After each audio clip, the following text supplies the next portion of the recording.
রবিবার রাজ্যে সম্পন্ন হলো পশ্চিমবঙ্গ পুলিশের নিয়োগ পরীক্ষা। এবার এই পরীক্ষা নিয়েও তুঙ্গে রাজনৈতিক চাপানুতর। রাজ্যে নিয়োগ কার্যত সোনার পাথরবাটি বলেই কটাক্ষ ছুড়েছে বিরোধীরা। এই আবহেই সুর সপ্তমে তুলে পুলিশি নিয়োগের পরীক্ষা নিয়ে প্রশ্ন তুললেন রাজ্যের বিরোধী দলনেতা শুভেন্দু অধিকারী। তার মতে সবাইকে পরীক্ষায় বসিয়ে গাজর ঝুলিয়েছে সরকার, একটাও চাকরি হবে না বলে কটাক্ষ ছোড়েন তিনি। জানে মমতা ব্যানার্জি চাকরি দেবে না, এই যে পুলিশের পরীক্ষা হচ্ছে একটা চাকরি হবে এমন করে হিসাব করে বলেছে। ফেব্রুয়ারি মাসের প্রথম সপ্তাহে মৌখিক পরীক্ষা হবে, ফেব্রুয়ারি মাসের দ্বিতীয় সপ্তাহে ভোটের ডেট ঘোষণা হবে।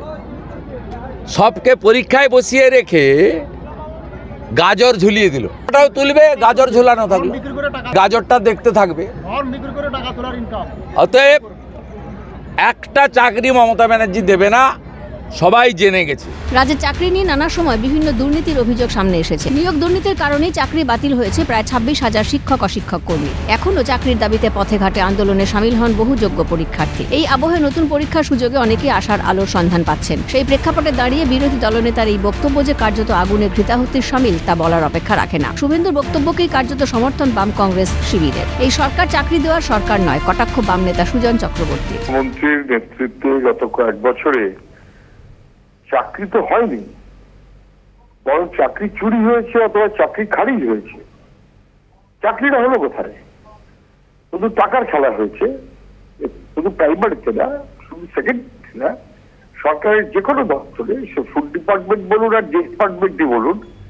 ফলে এখানেও একটা ভোট সামনে, এইরকম সময় যারা পরীক্ষা নিলাম, এই ব্যবস্থা করছি ভাব, এই করতে করতে সময়টা কাটিয়ে দেবেন। এই সরকার মানুষকে, যুবকদের চাকরি দেবে নাকি চাকরি খাওয়ার সরকার? যুবকদের চাকরি দেওয়ার জন্য সরকার নয়। শুভেন্দু অধিকারী তৃণমূলের মন্ত্রী ছিলেন, তিনি জানেন চুরি কিভাবে হয়। মত কংগ্রেস শিবিরের।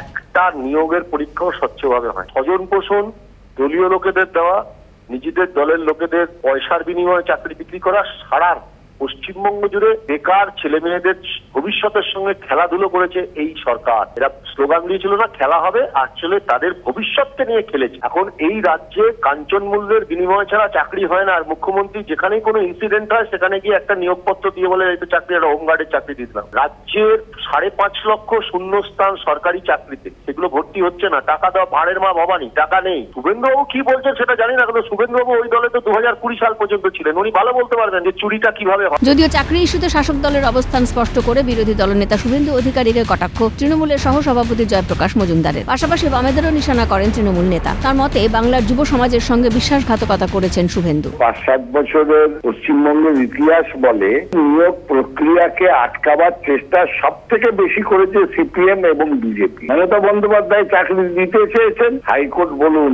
সুপ্রিম কোর্ট বলুন, কারা করেছে? রাজ্য সরকার তো সেই কেস লড়তে কাদের স্বার্থে লড়ছে? যাতে বাংলার যুবক যুবতীরা চাকরি পায়, তার জন্য লড়ে যায়। আর শুভেন্দু অধিকারী বলছেন গাজর ঝুলিয়ে দিচ্ছেন। লজ্জা হয় না এই লোকটার? বিশ্বাসঘাতক, বাংলার যুব সমাজের সঙ্গে বিশ্বাসঘাতকতা করেছেন। যে উনি কথা দিন না যে আমরা চাইবো চাকরি হোক, যেন কোর্টে গিয়ে কেউ চাকরি আটকাবার ব্যবস্থা না করে। এটা বলতে পারবেন উনি প্রথম দৌড়বেন আর দেখবেন, খুঁজবেন ওনার পরিচিত জাস্টিস কে আছে, তার কোর্টে গিয়ে সেইখানে বলবেন যে স্টে অর্ডার দিন। এইসব ইতিহাস আমার জানা আছে। এখন দেখার কতটা স্বচ্ছতার সঙ্গে নিয়োগ প্রক্রিয়া সম্পন্ন করতে পারে রাজ্য প্রশাসন। আপাতত সেদিকেই নজর রাজ্যবাসীর। ক্যালকাটা নিউজ।